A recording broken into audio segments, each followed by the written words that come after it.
और यार आज ना मेरी नैनो की माइलेज बढ़ चुकी है। वैसे आज नहीं, लगभग 2-3 दिन से बढ़ चुकी है।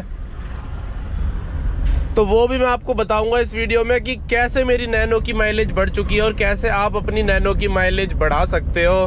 तो आपको पता ही होगा मेरी नैनो में ना स्पीडोमीटर की दिक्कत थी। इसका स्पीडोमीटर कभी बंद हो जाता था, कभी चल जाता था, लेकिन अब तो फिलहाल सही चल रहा है क्योंकि मैंने इसमें सेंसर डलवाया है। अभी परसों ही डलवाया था स्पीडोमीटर सेंसर, तो जिसकी वजह से तब से तो अभी तक बढ़िया चल रहा है इसका स्पीडोमीटर। और जो स्पीडोमीटर की दिक्कत होती है ना, उससे माइलेज में भी बहुत ज्यादा फर्क पड़ता है। 2 तरीकों से फर्क पड़ता है। आज यार मैं लेट हो गया थोड़ा घर से निकलने में, देख रहे हो कितना अंधेरा अंधेरा सा हो गया है, मतलब कितना उजाला उजाला सा हो गया है। मेरे को अंधेरे में निकलना था लेकिन उजाला हो गया और अब भीड़ भी बढ़ जाएगी। जो काम सुबह 1 घंटे में होना होगा वो इस टाइम होगा 2 घंटे में, और मेरे पास गिनती के 2 ही घंटे हैं। 2 घंटे में मेरे को घर भी पहुंचना है। और दोपहर में ना 1 घंटे में मैं जा नहीं सकता तेल डलवाने, क्योंकि दोपहर में थोड़ा रिस्क रहता है, अगर जाम मिल गया तो फंस सकता हूँ। सुबह ये रहता है ना कि जाम तो नहीं मिलेगा कम से कम, तो गाड़ी पहुंच ही जाएगी कैसे ना कैसे करके। तो अब आपको बताता हूँ कि कैसे स्पीडोमीटर की जो दिक्कत होती है उससे माइलेज में बहुत ज्यादा फर्क पड़ता है। तो सबसे पहली चीज तो है कि जब ये स्पीडोमीटर सेंसर बंद हो जाता है ना, तो उस टाइम क्या होता है, हमारे ECU को पता नहीं चल पाता, क्योंकि आजकल गाड़ियों में ECU आता है, उसी की वजह से गाड़ियां चलती है, सारी चीजें वही कंट्रोल करता है किसी भी कार में। तो ना उसको पता नहीं चल पाता कि कितनी स्पीड में गाड़ी चल रही है, कितना मेरे को पेट्रोल देना है। तो जैसे ही कभी भी आप नोटिस करोगे स्पीडोमीटर बंद होता है ना, तो गाड़ी थोड़े से झटके से देती है, और फिर उसके बाद क्या होता है, वो अपनी मर्जी से पेट्रोल देने लग जाता है। हो सकता है ज्यादा दे, हो सकता है कम दे, पर मेरे हिसाब से तो वो ज्यादा ही देने लग जाता है फिर। तो जिसकी वजह से पेट्रोल ज्यादा लगता है, जितनी गाड़ी को पेट्रोल की नीड नहीं है उससे ज्यादा ये पेट्रोल पीती है, और इससे डायरेक्टली बहुत ज्यादा माइलेज में डिफरेंस आ जाता है, बहुत ज्यादा माइलेज कम हो जाती है, क्योंकि ECU को पता ही नहीं है कितना तेल भेजना है इंजन में, वो अपनी मर्जी से कुछ भी भेजे जा रहा है, तो माइलेज तो कम होगी ही। ये तो नॉर्मल सी बात है। इस वाले रास्ते से ही चलते हैं, थोड़ा छोटा रास्ता है लेकिन इसमें वैसे जाम भी लग जाता है, लेकिन अगर जाम ना लगे तो फिर छोटा रास्ता है ये। तो ये तो पहली दिक्कत हो गई जो कि मेन दिक्कत है, जिससे माइलेज कम हो जाती है। लेकिन इसके अलावा भी एक और प्रॉब्लम है, उससे भी माइलेज बहुत ज्यादा कम हो जाती है। तो आज तक मैंने अपनी नैनो के जितने भी माइलेज टेस्ट किए हैं ना, सब में मीटर बंद हो ही जाता है। और मीटर बंद होने की दिक्कत इस गाड़ी में तब से ही है जब मैंने ये खरीदी थी। जब मैंने ये खरीदी थी उस टाइम भी इसका मीटर बंद होता था, पर मैंने सोचा मीटर ही तो है, इससे इतना ज्यादा क्या फर्क पड़ रहा है, क्योंकि अक्सर गाड़ियों का भी मतलब बाइकों का भी खराब हो जाता है तो लोग ठीक भी नहीं कराते। हमारे पास एक HF डिलक्स है, उसका मीटर तो जब से हमने खरीदी है जब से चलता ही नहीं है, लेकिन कुछ दिक्कत नहीं आती उसमें। तो इसीलिए गाड़ी में भी मेरे को लगा कोई दिक्कत नहीं आएगी, अपना मस्त चलाते रहो, लेकिन ऐसा नहीं है, उससे भी दिक्कत आती है। तो पहली दिक्कत तो मैंने आपको बता ही दी है। इसके अलावा एक और दिक्कत भी है, और वो दिक्कत पता है क्या है, जैसे इसका स्पीडोमीटर चलना बंद होता है ना, तो इसके किलोमीटर चलना भी बंद हो जाते हैं। और जब भी हम माइलेज टेस्ट करते हैं वो तो हम किलोमीटर से ही करते हैं कि कितने किलोमीटर गाड़ी चल गई है, कितने किलोमीटर और चलेगी। तो जब हमारे किलोमीटर ही बीच बीच में बंद हो जाएंगे तो गाड़ी माइलेज कम ही दिखाएगी, और उसकी वजह से बहुत ज्यादा किलोमीटर का भी फर्क पड़ जाता होगा, क्योंकि कई बार तो मैं पूरा घूम के आ जाता हूँ, ये मीटर बंद ही रहता है। तो सोच लो उस टाइम 1 किलोमीटर भी नहीं बढ़ता होगा इसमें, और मैंने आज तक ये इतना ध्यान ही नहीं दिया, मैं बस ऐसी माइलेज टेस्ट कर देता था। तो इसीलिए मेरे हिसाब से आज तक जितनी भी इसकी माइलेज निकली है ना, वो कम ही निकली होगी। पर अब दोबारा से करेंगे इसका माइलेज टेस्ट, अब जाके सही माइलेज निकलेगी इसकी, क्योंकि अब इंजन से रिलेटेड गाड़ी में कोई दिक्कत नहीं है, ना सेंसर से रिलेटेड ना इंजन से रिलेटेड। तो अब मजा आएगा माइलेज टेस्ट करने में। करूंगा, जल्दी करूंगा, नॉर्मल सिटी में भी करेंगे और हाईवे में भी करेंगे।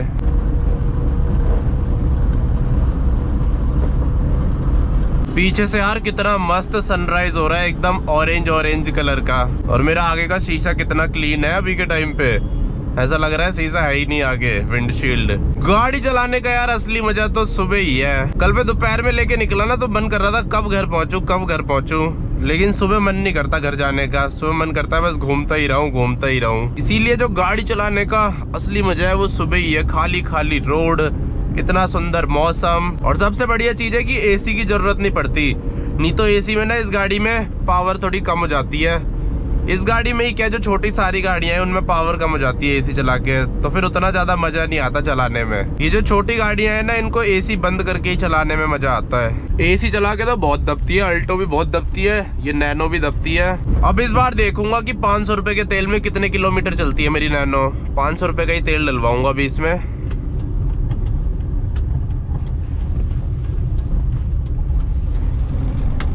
ये आ गया सेलेक्ट सिटी वॉक का गेट। और यार आपको एक चीज दिखाता हूँ, 1 मिनट रुको, आप फोन का कैमरा ऑन कर लूं। ये देखो, घर में ना इसमें 1 डंडा था और अब यहाँ पेट्रोल पंप के पास पहुंच के इसमें 2 डंडे हो गए। ये भी यार अजीब गाड़ी है, मैकेनिक के पास जाके ठीक हो जाती है, पेट्रोल पंप के पास पहुंच के इसमें तेल बढ़ जाता है। चलो कोई नहीं, अब तो डलवा ही लेंगे 500 रुपए का। तो ये देखो, ये आ गया पेट्रोल पंप, ये देख रहे हो, इंडियन ऑयल का। यहाँ से डलवा लेते हैं इसमें। तो यार यहाँ से डलवा दिया मैंने, ये देख लो 500 रुपए का तेल। इस बार नॉर्मल वाला डलवाया, ये 94 रुपीज लीटर है और 5.28 लीटर है। और हवा तो इस टाइम डलती नहीं है कहीं भी, हवा थोड़ी लेट खुलती है हर पेट्रोल पंप में। तो इसीलिए यार अगर आपकी नैनो भी माइलेज नहीं दे रही है ना, तो सबसे पहले तो उसका स्पीडोमीटर ठीक कराओ अगर खराब है, क्योंकि खराब स्पीडोमीटर में तो वैसी माइलेज वो देगी ही कम, और ऊपर से जब स्पीडोमीटर चलेगा नहीं तो आप नोट करोगे तो और कम दिखाएगी वो। तो इसीलिए स्पीडोमीटर ठीक कराओ पहले अगर आपको अच्छी माइलेज चाहिए। गाड़ी में यार आजकल की जो गाड़ियां हैं, सेंसर वाली गाड़ियां हैं, जो ये जिनमें ECU होता है, इनमें ना सारी चीजें एकदम ठीक होनी चाहिए, तभी आपकी गाड़ी सही चलती है। सारे सेंसर ठीक होने चाहिए, सारी वायरिंग ठीक होनी चाहिए। अगर आपका इंजन एकदम सही है लेकिन इन सब चीजों में भी थोड़ी थोड़ी दिक्कत है ना, तो गाड़ी माइलेज नहीं देगी, परफॉर्मेंस नहीं देगी। और वहीं जो पुरानी गाड़ियां होती थी जिनमें ECU नहीं आता था, उसमें जब तक इंजन सही है तब तक वो एकदम मस्त मक्खन चलती थी, चाहे वायरिंग में कुछ भी हो। सेंसर तो उनमें आते नहीं थे इतने, महंगी गाड़ियों में ही आते होंगे, लेकिन नॉर्मल गाड़ियों में पहले नहीं आते थे सेंसर। और यार मेरी गाड़ी बाहर से देखने में भी कितनी ज्यादा मस्त लगती है, बस यहाँ पे थोड़ी ये पिचक सी रखी है, इसे भी ठीक कराना है, नहीं तो इसके अलावा गाड़ी एकदम मस्त लगती है देखने में। ये देखो, दूर से नहीं दिख रहा होगा लेकिन पास से दिखता है बहुत गंदा। सुबह के टाइम की तो यार बात ही कुछ और है, मजा आ जाता है, एकदम खाली खाली रोड, मस्त अपना घूमो गाड़ी लेके, ना कोई रोकने वाला, ना कोई ट्रैफिक जाम लगाने वाला, ना गर्मी है। और यार इसको 0 कर देते हैं एक बार। चलो 0 हो गया। अब पता चलेगा कि कितने किलोमीटर चलेगी ये 500 रुपए के तेल में। वैसे तो यार जब मैं रियर व्यू मिरर्स में देखता हूँ ना, जो ORVM है, मेरी गाड़ी साइड से इतनी मस्त शाइन मारती है। इसको मेरी नजर लग गई है लगता है, जो इसके साइड में लगी है ना, मेरी नजर की वजह से ही लग गई इसके। कभी कभी क्योंकि मेरे को देख के लगता है यार, इतनी सुंदर गाड़ी कैसे कोई बना सकता है, इतनी सुंदर कोई कैसे लग सकती है कोई गाड़ी। तो हो सकता है मेरी नजर लग गई हो मेरी नैनो को। 2 से बस 3 ही हुए क्या? वैसे मेन तो एक ही था, वो दूसरा कभी कभी जल जाता है ऊपर गावड़ रास्ते में या ढलान में। और यार ये रीजन तो कभी मेरे दिमाग में ही नहीं आया कि इसकी वजह से भी माइलेज कम हो सकती है, माइलेज कम दिखा सकती है गाड़ी। ये मेरे दिमाग में कल ही आया एकदम से कि अगर किलोमीटर ही नहीं चल रहे थे इसके, जब मीटर बंद हो रहा था, तो फिर माइलेज भी ये कमी दिखाएगी। ये सारे जो यहाँ पे कर्व है ना, ये बहुत डेंजरस कर्व है, यहाँ पे बहुत एक्सीडेंट हो सकते हैं अगर लोग स्पीड वगैरह में आए।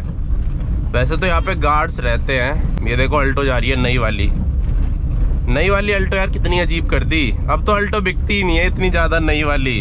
आपने देखा होगा रोड पे पहले अल्टो कितनी ज्यादा दिखा करती थी, लेकिन जब से इन्होंने नई वाली लॉन्च की है ना, अब रोडों पे दिखती ही नहीं है इतनी। अब अल्टो की सेल्स कम होती जा रही है, धीरे धीरे इंडिया के लोगों पे दिमाग आता जा रहा है, दिमाग भी आता जा रहा है और ऑप्शंस भी आते जा रहे हैं। और ऊपर से अब अल्टो भी बहुत ज्यादा महंगी कर दी है इन्होंने। 6 लाख रुपए की अल्टो कौन खरीदता है?